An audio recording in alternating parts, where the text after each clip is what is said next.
This is the Russian Dynamite, Masha Slamovich. Becca here. This is not America's Sweetheart, Davian. And It's Billy Starks. And the super fly guy, Trayvon Jordan. This is the fly side flyer, Jalen Brandon. Hardcore Princess, Jules Malone. Hi there, this is the Bubblegum Princess, Alexia Nicole. This is the Brazilian Wonder Woman, Christy Jane. This is the baddest black belt, Chennai Kai. This is Kid Bandit. The smash hit Joel Bateman. This is Robin Renegade. Cody Hawk. Brutal Bob Evans. And you are listening to Wrestling with Entertainment, one of my favorite podcasts in the whole wide world. Hello, this is Tristan Stone, and you're listening to Wrestling with Entertainment. Hello, and welcome to the show. It's Wrestling with Entertainment, the only audio experience on the web today, the trusted choice for interviewing all your favorite wrestlers every Tuesday and Wednesday on YouTube and CastBox, sponsored by Rogue Energy and Player One Coffee. I am, of course, your host, James Jay, and it is a great day for wrestling, because we are wrestling with the most unprofessional professional referee, Tristan Stone. Hello. Thanks so much for having me on. Absolutely. You're our first ever referee on the show. Yeah, it's a monumental day. Yes. And how is the most unprofessional professional referee? I'm so happy with how that nickname came about. I'm doing good, thank you very much. Had a bit of a long day, but I'm glad I'm here. So thank you very much for asking. How are you? I'm good as well. And where can we see you refereeing next? So I believe my next show is the 26th of August at UKPW for their Tag Your It tag team tournament. Whenever this episode is coming out, I think it's in September. Yeah. I'm not sure when my next show is as of publishing, but as of recording, it is the United Kingdom Pro Wrestling Tag Team Tournament. Well, wherever there's going to be wrestling, you're going to be refereeing, right? 100%. Okay. Anywhere in the south of England, southeast of England, I'll most likely be there. And where can we find you on social media and merchandise if you got it? So you can find me on Instagram as Tristan Stone Official, and you can also find me on TikTok under, I believe, the same name. And I have a Twitter, but I don't really use it. I just kind of sit there and scroll whenever I'm bored. But you can also find me on Twitter at Ref Tristan Stone. No merchandise? Not at the moment. Something I'm working on though. So keep your eyes out for that. And you don't even have to go looking for those links to his their social media. All the links will be in the description of the video below or on YouTube. Yes. We'd love to hear it. Let's get into it. You work for UKPW and DKW. Can you tell us about your relationship with those companies? So UKPW is my self-proclaimed home promotion. So I've been working for them for the longest amount of time out of all the promotions that I've worked for. So I've been with them for just over a year now, I believe. In July, I hit the 1 year mark with them. Okay. So they are by far one of my favorite companies to work for. They're a lovely group of people. I've never had a bad experience at one of their shows. And DKW? Yeah, so I currently train at DKW. So I attend their training school pretty much every week. And I've never really had a bad experience at their shows. They're always lovely group of people, really nice environment whenever I'm there. It's got nothing really bad to say about any of them. They're all lovely. All right. Now, you actually recently debuted as a ring announcer. What was that experience like? It was hectic. It was very, very hectic, but I loved it. I loved every second of it. I was nervous going into it because I'd never done it before, but once I was out there, I was loving it. What are some of the differences and similarities that you saw doing ring announcing rather than refereeing? Oh, that's a good question, actually. I unfortunately wasn't able to get in the ring for the most part because the venue we were in had an issue with the microphone where anywhere like 2 steps past the entranceway, the microphone would stop working. So I couldn't get in the ring to announce anything, so I just sit at the entranceway and just talk from the desk. But there was a point where so the opening match was a title match, so I was in the ring and the mic just stopped working, so I just ended up shouting the entire announcement. Couldn't hear a word, but I ended up just shouting as loud as I could. I had no voice for like 2 days after. So for the rest of the show, I was sat at the commentary, like the music table, just announcing from there. I feel like that's like a ring announcer's worst nightmare. Oh, the microphone went out. Just, what do I do? The microphone, like the one thing that I need to be a ring announcer, has stopped working. Like the single thing I rely on doesn't work. No, you mentioned that you just started shouting. Was that just instincts of okay? Absolutely. I need just to find a way to get this out there to the people. Yeah, it's like, right, mic's not working. Let's just shout as loud as I can. Because I'm a naturally loud person to begin with, so I just thought, let's just go for it. I just shouted as loud as I physically could.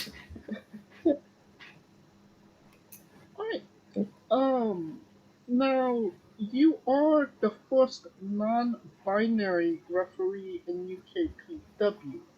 Yes. I always feel like there's not a lot of first in pro wrestling, and this should have been maybe something that could have been a first a while back ago, but you are the first. Yes, so I am the first. So, what does that kind of mean to you, and do you take any responsibility with it? I wouldn't say more of a responsibility. It's more just like, it's cool that I get to be the first. Because, like, with UKPW, they've had quite a few referees in their history. And I'm lucky to say that, like, I'm the first, like, non-binary person to step in the ring as a referee for them. So I think it's, at the end of the day, I think it's just a cool title to have. Now, being a referee, you get to referee a lot of matches. Yes. One being Simon Miller from What Culture. Yes. Oh, goodness. That match was a lot of fun. But what the people didn't see was me fanboying the entire day before the show started. Because Simon Miller is one of my favorite, like, YouTube people, I can't remember what to call them, like, content creators in the world. So during, like, early 2021, I kind of fell out of love with wrestling at one point, because I wasn't refereeing at that point, I was kind of training, and I kind of fell out of love with it. Then I started watching What Culture. I was like, oh, this Simon Miller, let's try that again. This Simon Miller dude's really funny, and it kind of got me back into wrestling. And then it was like, oh yeah, UKPW's got Simon Miller in Canterbury. I was like, what? And I had to process it for a minute because I was at training when they announced it, and I had to like sit out for a minute and just like process everything. It was a proper like, oh my god, this is actually happening. And I'm pretty sure I texted one of the promoters, I can't remember which one, and just said, like, please let me do this match. Like, begged for about 10 minutes straight, just like, please let me do this. But you like, for the whole day, this is Simon Miller, and you're listening to What Culture. Yes.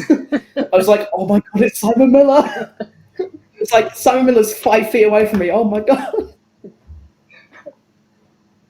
I feel like anybody that's in the wrestling bubble knows that I don't even want to say it's just a catchphrase.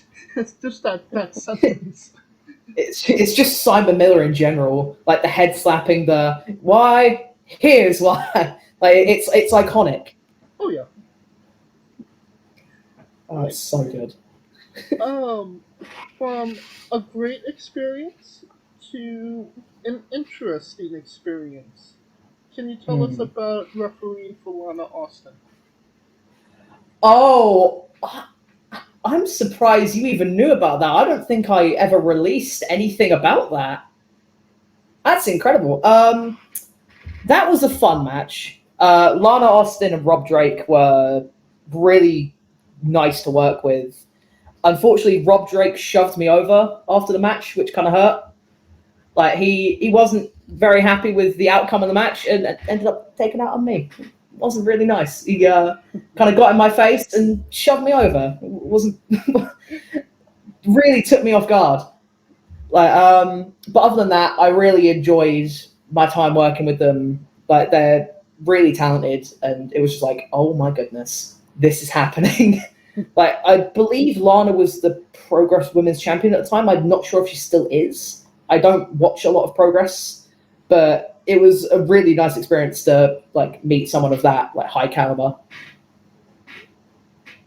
Now, you mentioned Rob Drake pushing you over. Yes. You took a knee from Mark Henry. Oh no. You may have may not have had an altercation with Fentos. Yep. Is refereeing in the UK a lot more dangerous of a job Yep. than it is here in America? Absolutely. Absolutely. I've been knocked over and hit and punched and kicked a lot more times than I'm willing to admit. So sometimes I need to get my payback because I'm not going to stand by and just take it. So I've got to get my own back sometimes. But yeah, it is it's kind of dangerous as a referee over here. Obviously, spots and whatnot. Was there anything that was like unintentional, just got caught in the crosshairs, so to speak? I'm not sure. I think Cody Salahu slapped me at one point by accident. But I think that's pretty much the only like accidental hit that I've taken. Like he just threw his arms up and I happened to be there. And he Big E'd me, so he just punched me in the chest. But I think that's pretty much it. Like luckily, most of the incidents are kind of planned beforehand, to a degree. Okay, so it was planned for you to Stone Cold Stunner Fentos. That one was figured out. I'm not sure, like 5 minutes before the match started. And I think it was Fentos' idea. Like, I wanted to get in the ring, and I think Fentos kind of came up to me and was like, yeah, stunner me. And I was like, okay. And we just went for it. And I'm pretty sure that was one of the loudest reactions the crowd had that entire day. Like, it was brilliant. Now, you mentioned maybe falling out of love with pro wrestling. What kind of brought that on? I think it was just like a lack of motivation because at the time I was training and I wasn't really getting anywhere with it. So I was kind of like, I don't know if this is for me. And I kind of decided, let's just give it a break for a week. And then that week turned into a few weeks and that turned into a few months. And then I just kind of ended up like stopping for quite like a really long period of time. And it was just like a lack of motivation and kind of like, maybe this isn't my thing. When you say training to become a referee or pro wrestler? Training to become a wrestler. So that's something I'm still doing with the DKW school. So my eventual goal is be a wrestler. Like referee is just kind of like a stepping stone in a way. Okay. Well, I mean, it seems like you already have a list of people to wrestle. I've got my hit list. I mean, you've definitely got Fentos, Mark Henry, Bob Drake. So yeah, it seems like Lewis Basham as well. He hates me. I don't know why. He just doesn't like me at all. Like I'm pretty sure on one of the matches he's had, his like nameplate just read "unimpressed with referees." I don't remember why. He just doesn't like any of us. Like it's not me specifically. He just doesn't like us in general. Well, is Andros Jay one of those people? because you do have a video on TikTok that says Andros Jay sucks. Well, I'd love to have a match with Andros Jay. I would love to have a match with him. Like, I have a list of people who I want to wrestle one day. He is the top of that list. Because when I started training in January of 2020, Andros was the one who kind of took me on and started doing, like, specifically training me. So at the time, that training school would be like, because that was the Genesis school, they said, like, okay, some of the experienced people go with some of the new guys, and Andros came over to me, and we started, like, doing chain, like, lockups and wrist locks and stuff like that. And then it happened the next week, and then the next week, and then the next week. And we just kind of, he kept training me, and I've kind of always wanted to have a match with him now, because I have him to kind of thank for all of my, well, most of my actual wrestling experience so far. It does kind of feel like Andros is one of those pillars of that area when it comes to I absolutely agree. When it comes to, like, the Kent area, Andros Jay is one of the pillars of the wrestling scene, because he's been pretty much everywhere. Like, he's been in a lot of companies in this area, and, like, he's undeniably incredible. I can't agree anymore. Yeah, he's just, I can't really put my finger on it. He's just good. Like, he's just undeniably really talented. And just from speaking to him, an incredibly nice guy as well. I mean, I would. yeah, take away the fact that he kicked Vicky and, you know, he took some liberties with yourself. Yeah. I'm blaming Ted. Yes, I completely blame Ted Sabin.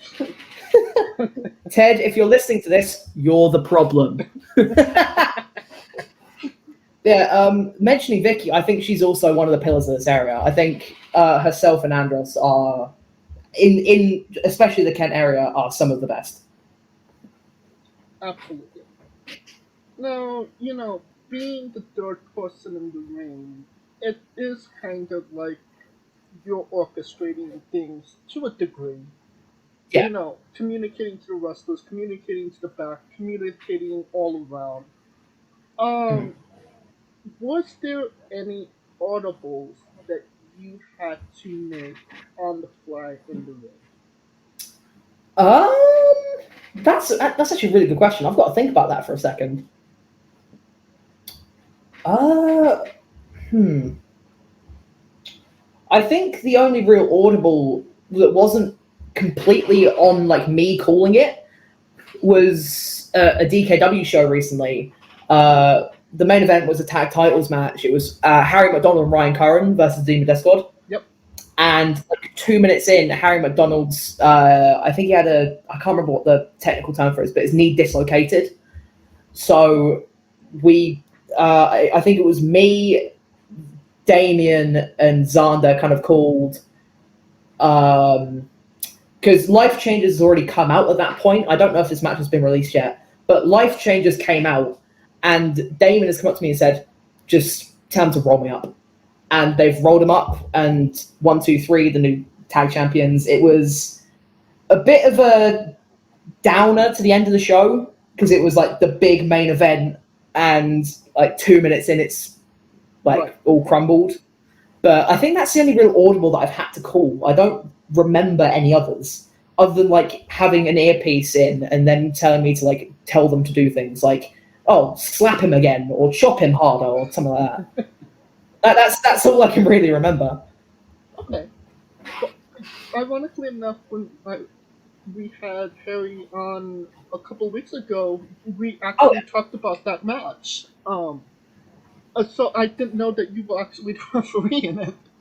Yeah, I was. It was like, at that point, I'd only had one major injury before when I was reffing, and that was Andros Jay when he broke his arm. So I was like, oh, no. So I was like, oh, that makes it 2. And I, because we didn't know if it was, like, meant to be part of the match or if it was, like, a genuine injury. Okay. So I've like he's gone down and I've come up to him and was like, "Are you okay?" And he's not said anything. So I thought, okay, this might just be part of the match. Then he's rolled out of the ring and I've looked up and I've seen the Demon Death Squad with like deer in the headlights look, and it's like, oh, this is real. It's like, oh no. So yeah, before that it was just Andros Jay's injury, and I honestly absolute props to Andros because he's snapped his arm and he's gone, I'll finish the match, and he's rolled over and pinned Dow Jones. Like instead of just running off, he's gone, right, let's just finish the match, rolled over, pinned him, and then gone. So I absolutely respect him for that. Well, to be fair to Andros, that was the last spot of the match. So Yeah, he it just was. needed to get the pin and roll out. Yeah. So it is quite lucky that was the last spot of the match in a way. So it's like they didn't have to call an audible and just like, oh, pin me now. Right. Like luckily it was meant to be the final part. Now, you mentioned, you are training to become a wrestler. Yes. Is there any dates of when that might become a reality? I've got no clue. I have honestly got no idea. So it's kind of just when the trainer says you're ready. Yeah, exactly. I'm waiting for the call. Okay. That's exactly what's going on. But I have had an appearance, a couple appearances in Battle Royals recently, or like Rumbles, which was a lot of fun.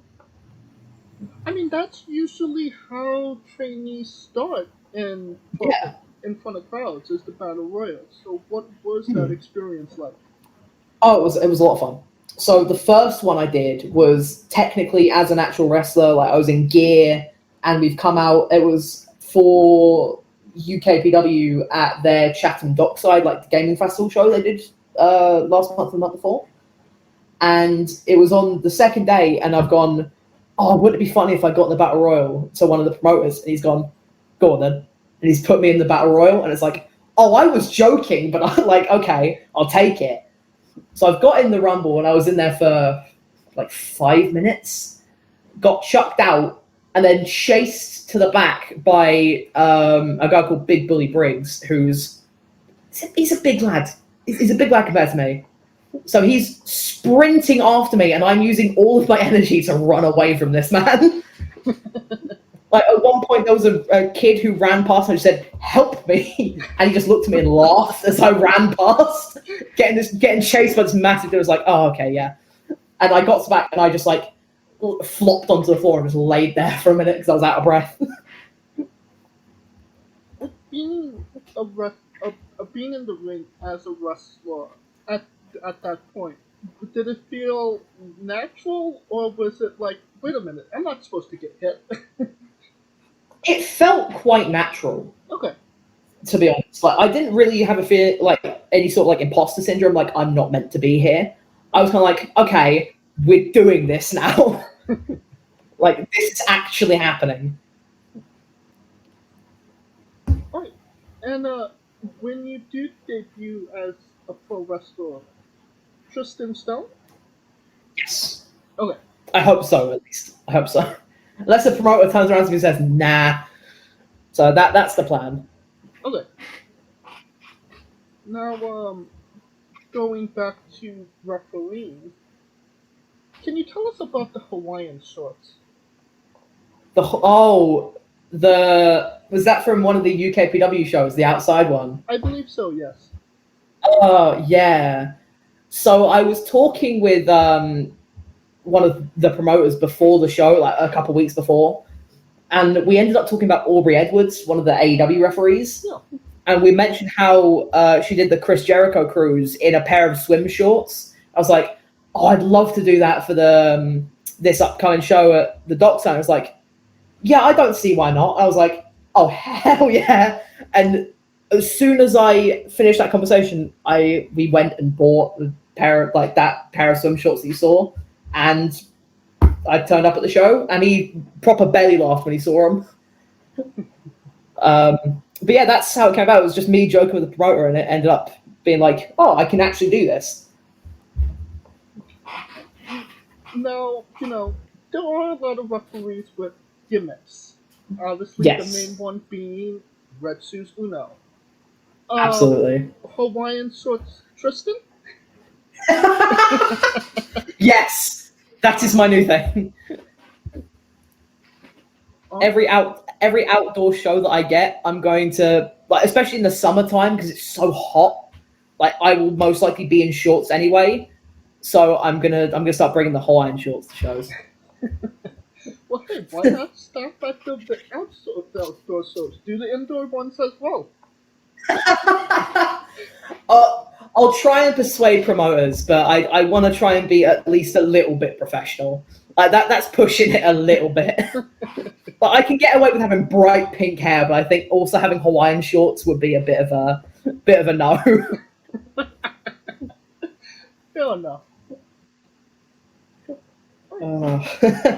So wrestling's so weird.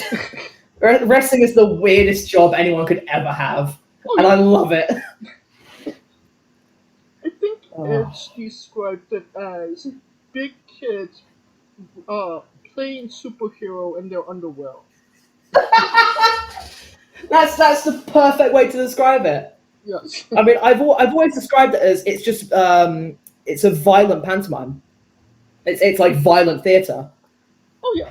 Like that's the way I always describe it. It's just a violent theatre show.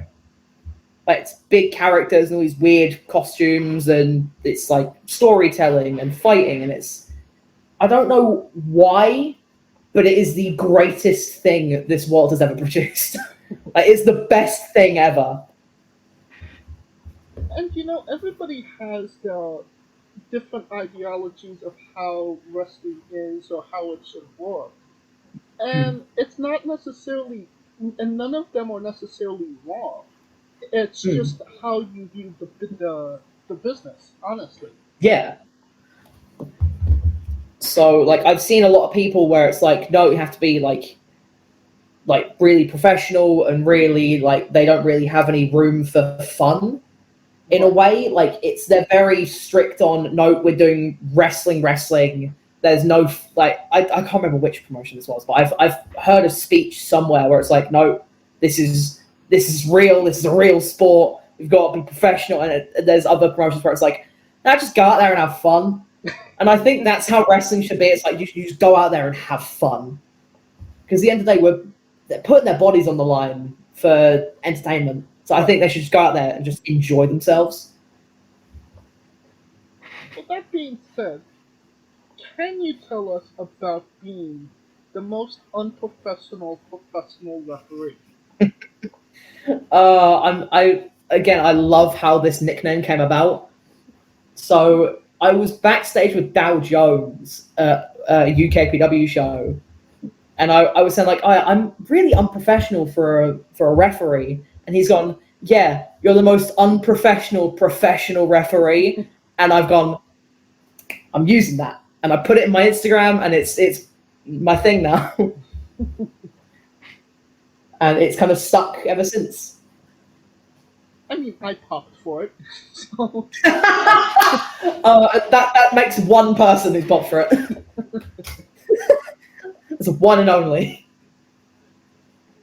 Now, you can or cannot say if this is accurate or not, but you broke your index finger?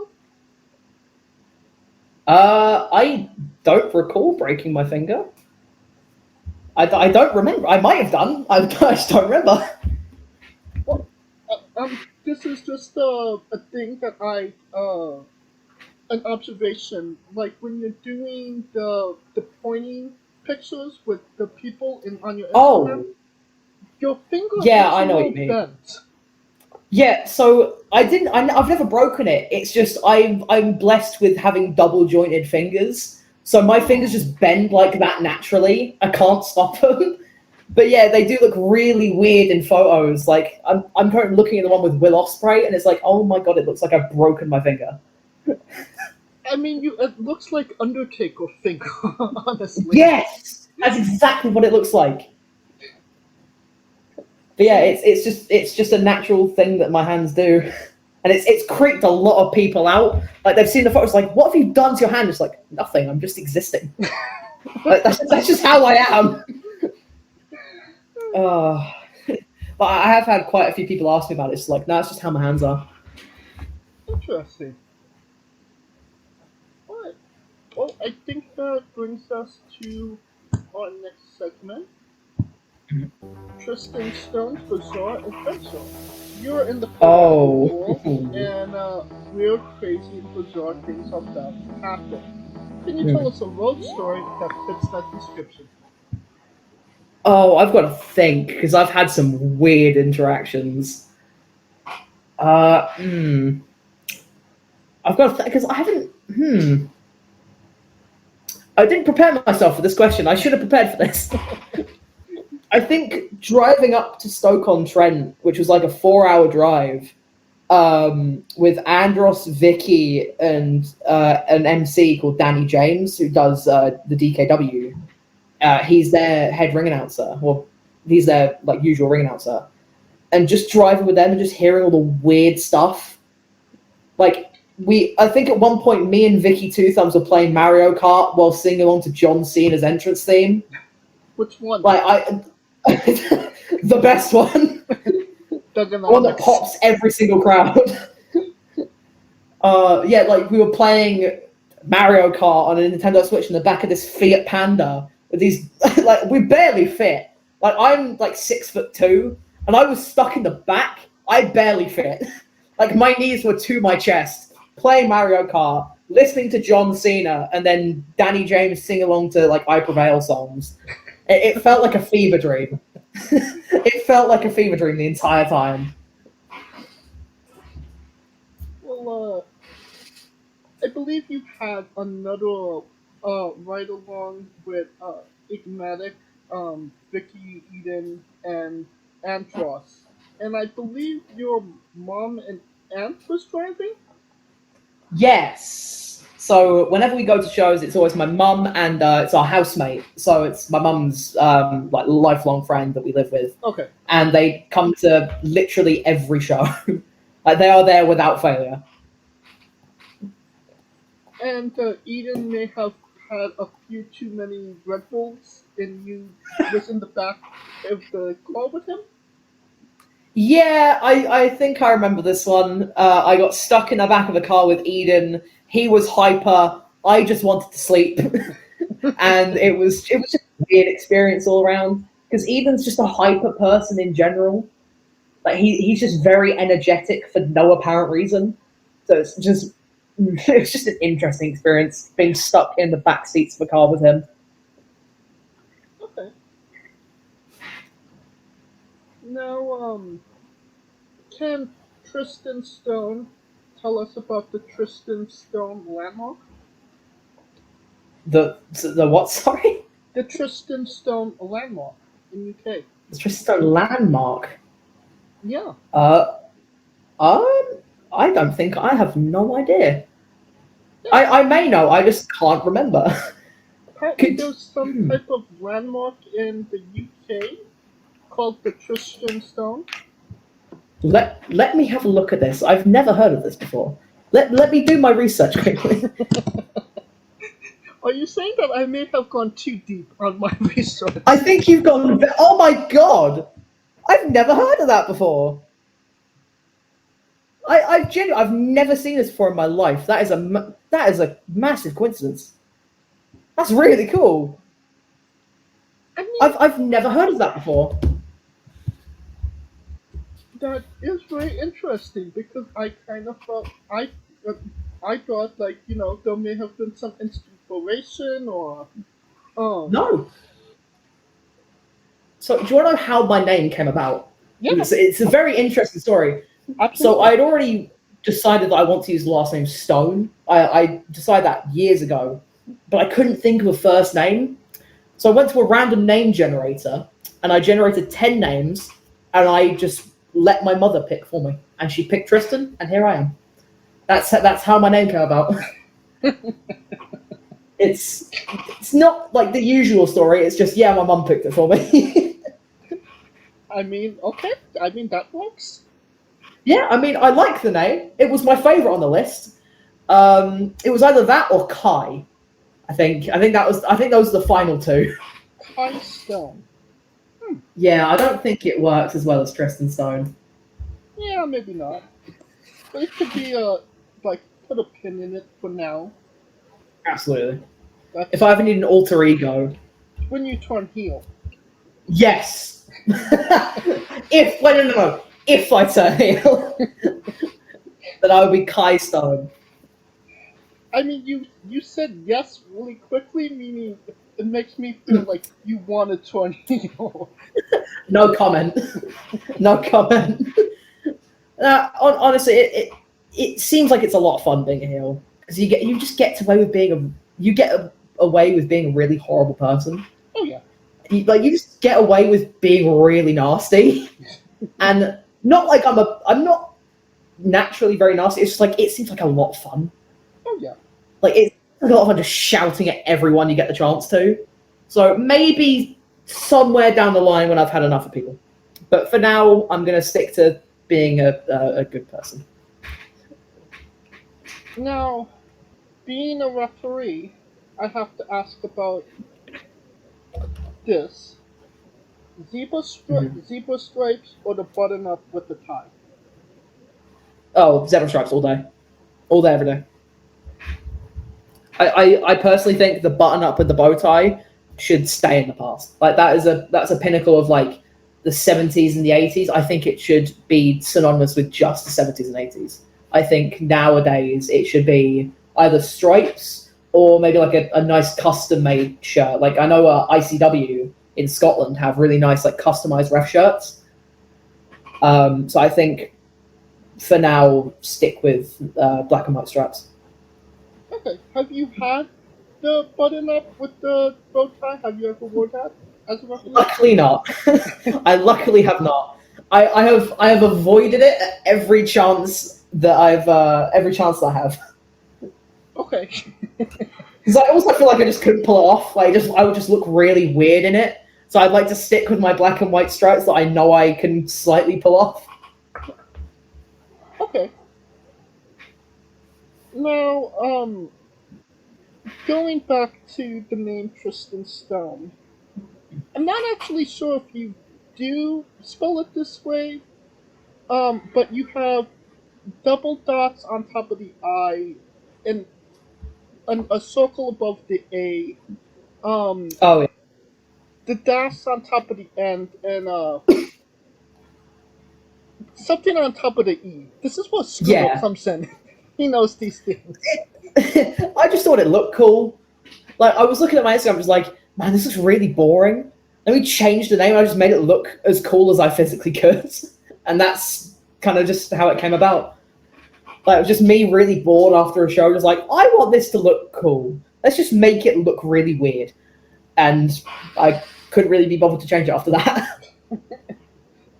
Alright, so there's no like special way to say your name. No, it's just Tristan Stone. I just thought, that looks cool. Keep it.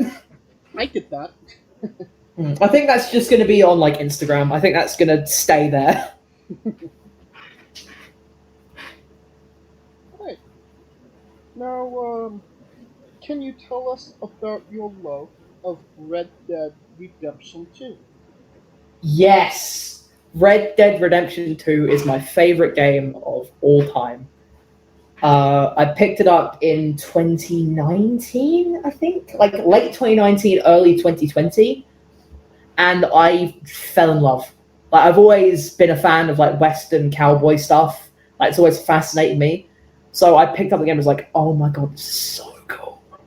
And I kept playing it, and I'm looking at my how many hours I have played on this game. I have got oh no. I've got 4,500 hours played on Red Dead Redemption 2 on my PC. Wow. Yeah, that shows how much I love the game. Because through lockdown, I would play it pretty much all day, every day. Well, it's interesting Red Dead Redemption 2 because usually people lean more towards the original. So I never really got the chance to play the original because it's only really on Xbox, like Xbox 360 and I think Xbox One. Okay. But I've never really had one. Like I had an Xbox One for a while, but I never really got into Red Dead 1. So I've just never had the chance to play the original. Interesting. It's something I plan on doing though. I have an Xbox 360 and I have the game, I just haven't gotten around to playing it yet. The ironic part is, I've played Red Dead 1, I haven't played Red Dead 2. You should absolutely play Red Dead 2. It's such a good game. I know, I do plan on playing it, but like, it doesn't go for that cheap on the store for, clearance. So expensive. I don't want to pay full price for a game that's like 5 years old. Yeah. But Red Dead Redemption 2 is the first and only game to actually make me cry at the end. That's the only game that's made me cry at the end. Like, I've never gotten invested that much in a story before. I mean, what, 4,000 hours? 4,500 hours. I thought my 120 hours in Cyberpunk was a lot. Oh, that's nothing. You should see my GTA 5 hours. That's depressing. Oh. It's not very good. Yes. So, in 2020 and 2021, I used to speedrun GTA 5. And let me pull up my Steam and let me see how many hours I have on this game, because it's dreadful. It's just sad to look at. Let me find it quickly. It's on here somewhere. Hey, when you're talking to another gamer, that's not sad. That's a rap. That's a It's an achievement. It's an achievement. But to everyone else, everyone else is just really sad.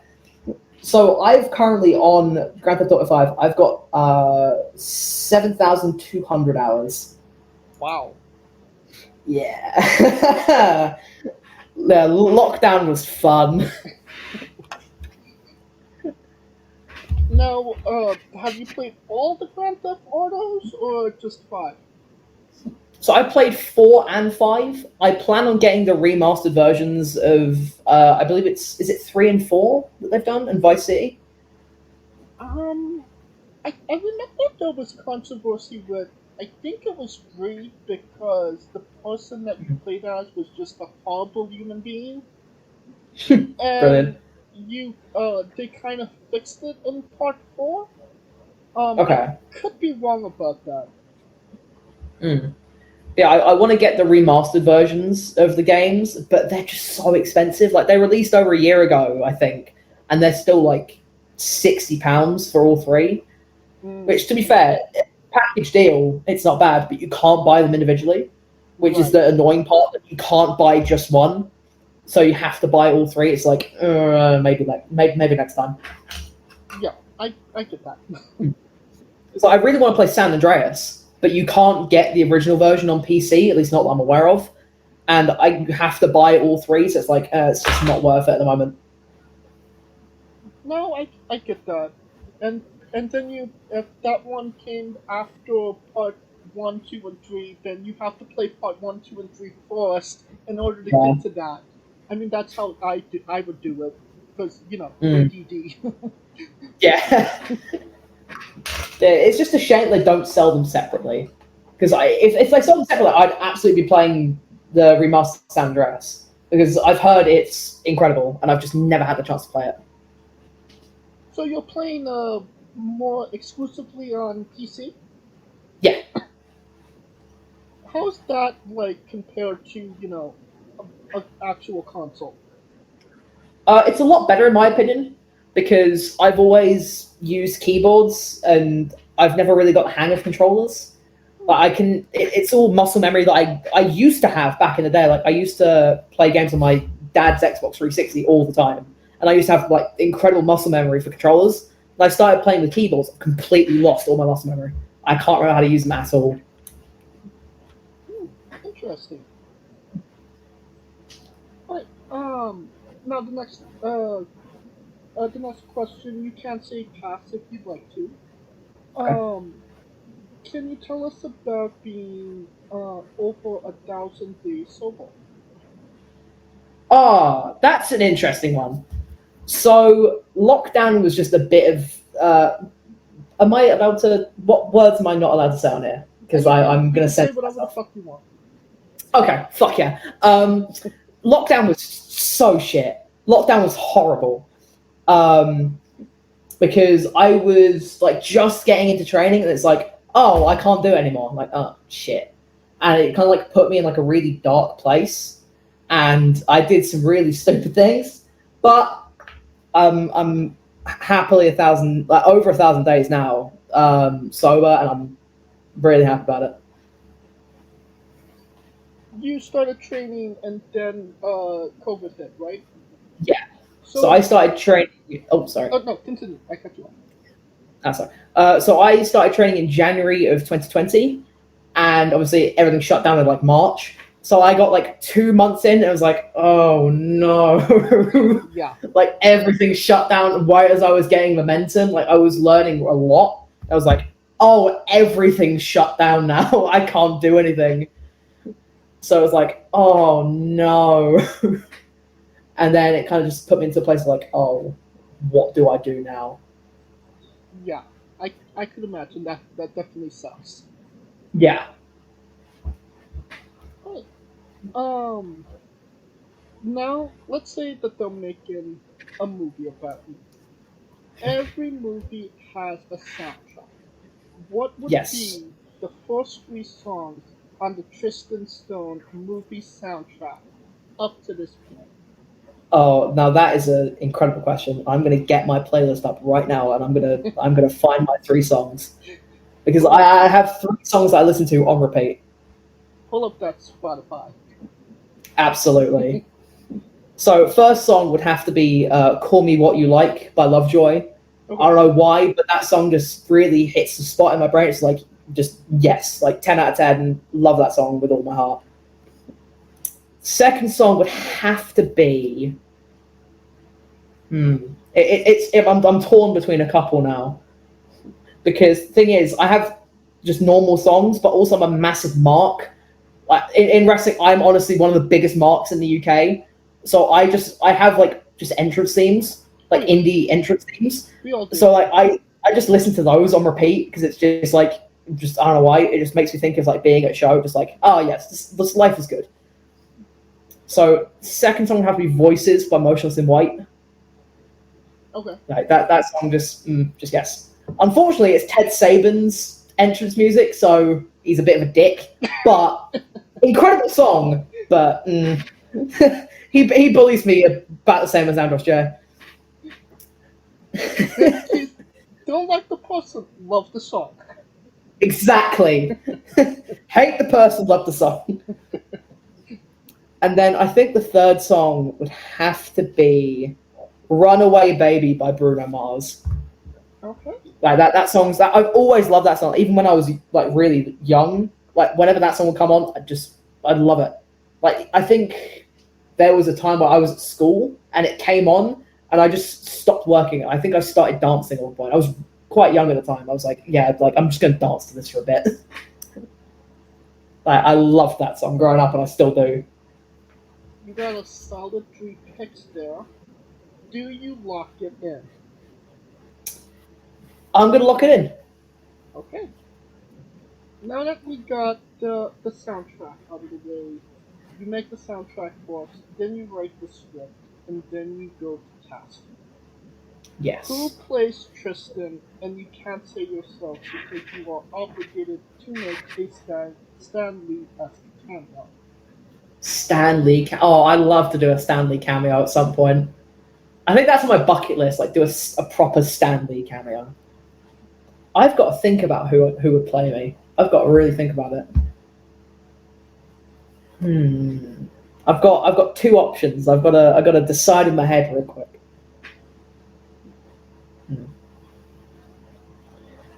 I'm gonna pick a dude who looks nothing like me at all, but he's just one of my top 10 actors. I'm just gonna go Simon Pegg, because I love him with all of my heart. I love Simon Pegg. I love Simon Pegg as well. definitely underrated, underappreciated. Absolutely.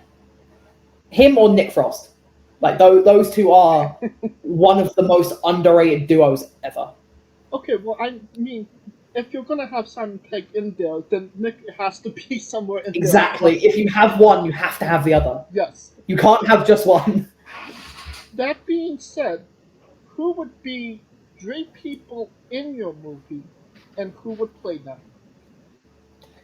Oh, that's a good one. I'd have to have Andros and Vicky, Okay. but I have no idea who played them. Fair enough. There's an actor that I'd have for both of them. I just can't remember their names. I'm terrible with names. That's the one thing. I'm terrible with names. I'm terrible with dates. So when all of my booking dates, my mum has to take care of it because I can't remember them at all. I have horrible memory. I mean, we could leave it up to casting if you'd like. No, I've got to find this. It's one of them is just to make Andros happy because he's a massive Power Rangers fan. So I'd have to just cast one of the Power Rangers actors. I just don't know which one. I'll go with Jason David Frank for Andros. There's nothing like, but I think it'd make him happy giving him a Power Rangers actor. God rest his soul. For Vicky, I've got no clue. I got Margot Robbie because she's an incredibly talented actress. I think they'd fit because they've got the energy. We need Who one would be more. Who would be the third? I don't know. See, there's too many to pick from. Because I know so many people just from being in wrestling. Right. Because you just meet the strangest but nicest people. Like, it's such a weird but friendly environment in wrestling. It's something I just can't describe. Like, wrestling's just different, and it's incredible. I think I'd have to go with Prince Dean, just because I've got his sticker in the back of my phone, so he's like the first person that I could like kind of like think of. So I go with Prince Dean, and I genuinely have no idea who I cast. I think I'd have to leave that up to casting. Fair enough. Now, let me rephrase the question a little bit here. Who would Nick Frost play? Nick Frost would play me. Nick Frost would absolutely play me. Okay, then who plays Simon Pegg then? Ha! That's a good question. I would also want it to be me. Like, I would want like some sort of transformation from Nick Frost to Simon Pegg. That's what I'm trying to do. But I have no clue. I want all of them. That would be awesome. I think if Simon Pegg had to play anyone, it'd probably be Andros Jay. Just because Simon Pegg talks a lot. Did I say Nick Frost or Simon Pegg? I'm getting so confused. If Simon Pegg had to play one person, it'd be Andros. Okay. Because Simon Pegg talks a lot. Andros Jay also talks a lot. That man talks so much. So it has to be him. Just put a red wig and eyeliner and he's ready to go. Absolutely. Yeah. A red wig, some eyeliner, and a can of Monster. That's all he needs. There you go. Alright. It's sounding like a fantastic movie. You could pre-order the tickets now. Oh, I'd be front row. I would be front row waiting for that. Now, since you are from the UK, here are two UK exclusive questions. Mm-hmm. The first one being, KFC or Nando's? KFC. Nando's does not live up to the hype. I love how you said K, and we went like, it wasn't even a dot, KFC. No, KFC. Nando's does not live up to the hype. Okay. Like it's nice every now and again, but KFC just always hits the spot. Nando's is very hit and miss. Interesting. Because some places it'd be really nice, but some places it could be just like, oh, that was really bad. Is the greatest person to ever be knighted Sir Patrick Stewart. Yeah. I'd say he's the greatest. I've only said that because I have no idea who else has been knighted. I've got no clue. He's the only person I know. So, yeah, go on then. Actually, do you know if Bear Grylls has been knighted? So if Bear Grylls has been knighted, he's the best. I love Bear Grylls. Don't believe Bear Grylls has been knighted. But Then yeah, he should Patrick be Stewart's at the this best. point. I mean, Oh, he absolutely should be. Yeah, Bear Grylls is so cool. Yeah. I mean, how much pee can you take in before you get knighted? Exactly. What else does he have to do for his country? What else does he have to do? He's done everything. Yes, he has. He slept in, I think, in the body of an animal at one point. What more is there to do? I don't think I've seen that one, but it does not surprise me that he's done it. Yeah, you can't get worse than that, surely. Oh yeah. He basically Luke Skywalker did. Pretty much, yeah. Yeah, I love Bear Grylls. I have a soft spot for him. Oh yeah. When I was a baby, there was a point where I could not sleep without having a Bear Grylls show in the background. I could not fall asleep without it. I have no idea why, but it just always helped me fall asleep when I was really young. It went from that to Mythbusters, Ooh, Mythbusters. which honestly does surprise me. I love Mythbusters. I have not seen Mythbusters in so long. That was an awesome show. Yeah, I love Mythbusters. I miss that show so much. I just miss Jamie and Adam, honestly. Absolutely. A fun fact, I actually seen them live in a show that they did. You are so lucky. I'm so jealous. I'm so jealous. I mean, it was definitely a good time. Favorite myth?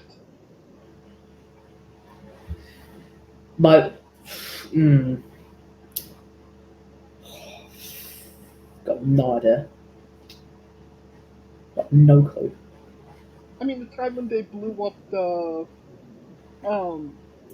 So I can't decide. When they blew They've up done so many cool things. When they blew up the concrete truck, that was pretty awesome. I always had a really weird obsession with antique guns for some reason, the wooden rifles and stuff. So anything to do with older sort of weapons, I just had a soft spot for. I mean, they fired a lot of guns on those shows. Yeah, I don't know why, but apparently when I was young, whenever they'd shoot a gun, I'd laugh uncontrollably. I'd proper giggle at it. I don't know why. I was like a psychopath child. But yeah, I've always had a soft spot for all the gun stuff. It's always fascinated me quite a lot. Right. Now, onto a controversial subject. Oh. Pineapple on pizza. What's your Yes, absolutely. I am a strong believer that pineapple belongs on pizza. I have it every single time I order pizza. I will go for a Hawaiian. It's unbeatable, and I will fight whoever disagrees with me. Okay, we got somebody that will fight for pineapple on pizza. I will fight for pineapple on pizza until the day I breathe my last breath. I think when you become a pro wrestler, you got your first booking in America for sure. Yep. There was a show recently for a pizza company that I believe I'm not sure what happened. There was a fundraiser for Lost Souls Pizza, and I'm so sad I wasn't on that show. I couldn't make it, and I'm so upset that I wasn't there because there were so many cool people on that card. Well, when you become a wrestler, Dan, if you're listening, book him on the next Pizza Party Pro show. Yes, I completely agree with I completely agree with that. Book me on the next Pizza Party show. Yes. If I'm not there, I'm gonna be very upset. What's your spirit Pokemon? Oh, I'm not sure because I never really got into Pokemon when I was younger. I was never really interested in it. Like a lot of kids that that went to my school were, just never really my thing. Okay. So yeah, I sadly cannot answer that because I know one, it's Pikachu. That's it. That's really all I know. And that is your spirit Pokemon. Yeah, that's the spirit Pokemon because it's the only one I know. Yeah, it's the only one I know. Right. Yeah. We love the late great Tracy Smothers on the show. Do you know the acronym for THUG? THUG. I do not.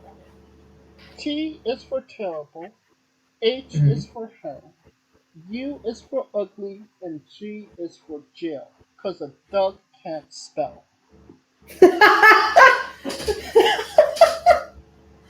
Oh, that's really good. Oh, that's brilliant. Yes, we love the late great Tracy trying to keep the memory alive. Yes, absolutely. That brings us to the weirdest question we'll be asked on a wrestling interview. Brilliant. Would you ever consider wrestling a rock? Not Dwayne Johnson, not the country, an actual physical rock. To be fair, it's crossed my mind. I think I could put on a decent match with a pebble or a rock or a boulder. I think I could put on a decent match. I'll probably lose, but I'll put on a good match with it. Alright.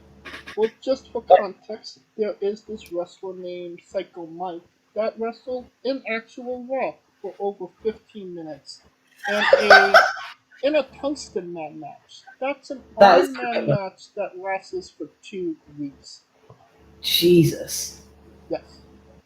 Oh my god.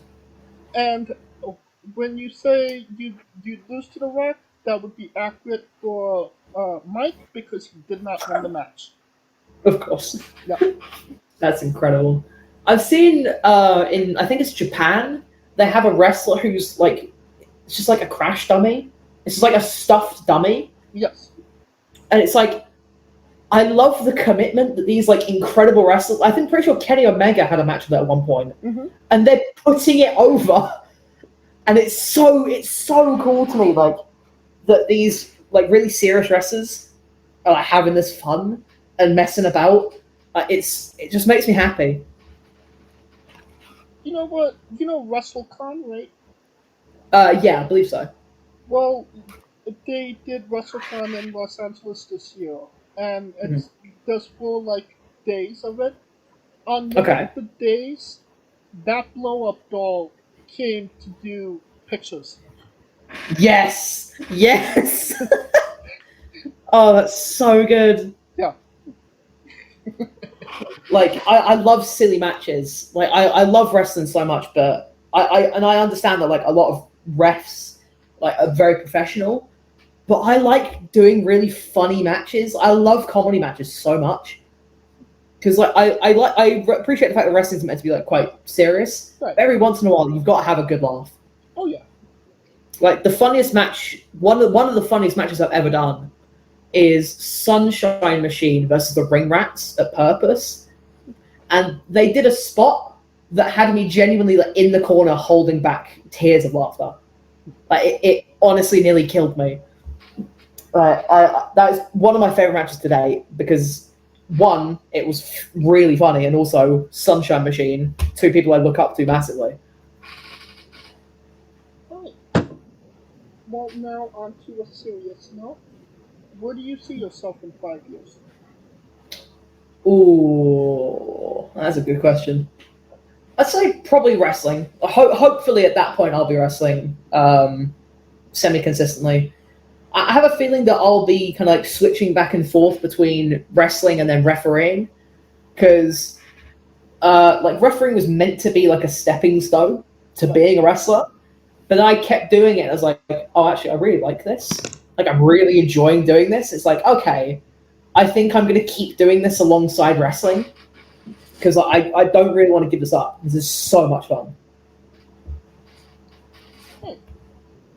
And since we are nearing the conclusion of this interview, we are wrestling with the 8 questions of the Oh, I'm scared. Because I can't remember what these questions are. This is our speed round, our bonus round, the round where we see who you really are. Are you ready? Ready as I'll ever be. Greatest wrestler of all time. Shawn Michaels. Worst wrestler. Mojo Riley. Or Rawley, whatever his name is. Your main eventing WrestleMania for the World Championship. Who is your opponent? That's a good question. Danny Bryan. Or Bryan Danielson. I'll make it a 3-way with Daniel Bryan and Daniel Bryanson. Yes. With both of them. If you could come out to anyone's entrance music, past or present, who would it be? I'm going to have to mark out for a minute LA Knight. His entrance music is so good. Okay. I love LA Knight.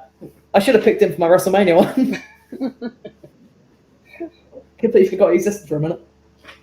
Finish the sentence. Kayfabe is...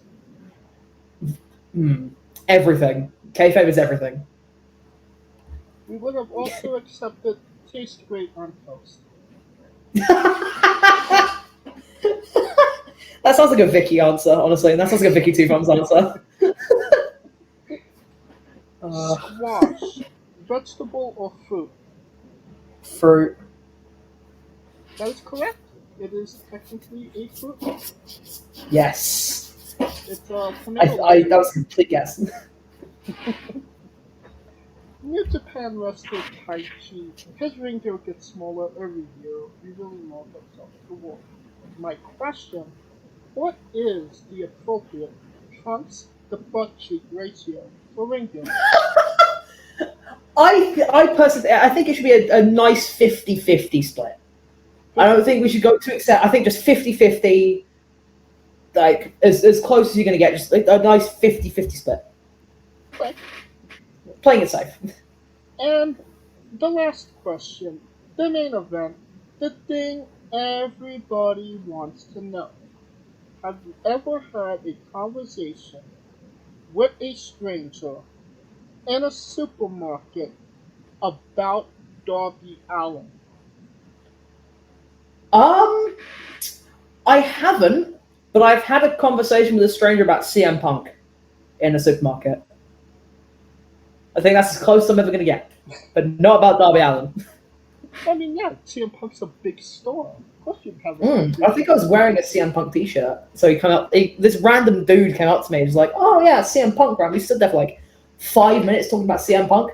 No idea who this man is. Never saw him again. Never seen him ever since. And that's the correct answer. Yes. And that will conclude this interview. Thank you so much for coming on and doing this with me. Thank you for having me. Absolutely. And once again, where can we find all things Tristan Stone on social media? So you can find me on Instagram and Twitter. Not Instagram and Twitter. Instagram and TikTok under Tristan Stone Official. And you can find me on Twitter at Ref Tristan Stone. Alright. And you don't have to type it into your Google machine. All of the links to their social media will be in the description of the video below, but on YouTube and Castbox, simply click the link. A new tab will appear on whatever device you're on. You have no excuse. Give them a damn follow. And when they get merchandise, buy a damn shirt. This is what we like to hear. I completely condone this statement. You should absolutely listen. Absolutely listen. Yes. Listen to me. I'm an expert. Yes. Of course, thank you for listening. If you like what we're doing, please like, subscribe, comment, vote on YouTube and Castbox. This was sponsored by Rogue Energy and Full on Coffee. Join us tomorrow for a new interview. Join us every Tuesday and Wednesday for new incredible interviews. Follow the show at Wrestling with E, or on Twitter, X, and Instagram at Wrestling with E. Follow me personally at JamesC993. Alright, Tristan, when I say wrestling with, you say entertainment, okay? Yep. 4. LA special guest Tristan Stone, Kaliko Yacht, Scooter Dust. I'm James Jay, and this has been Wrestling with Entertainment. Hey folks, this is the Colossal Mike Law, and you are listening to Wrestling with Entertainment. Enjoy the show, support these guys. We appreciate it very much. We'll see you at ringside.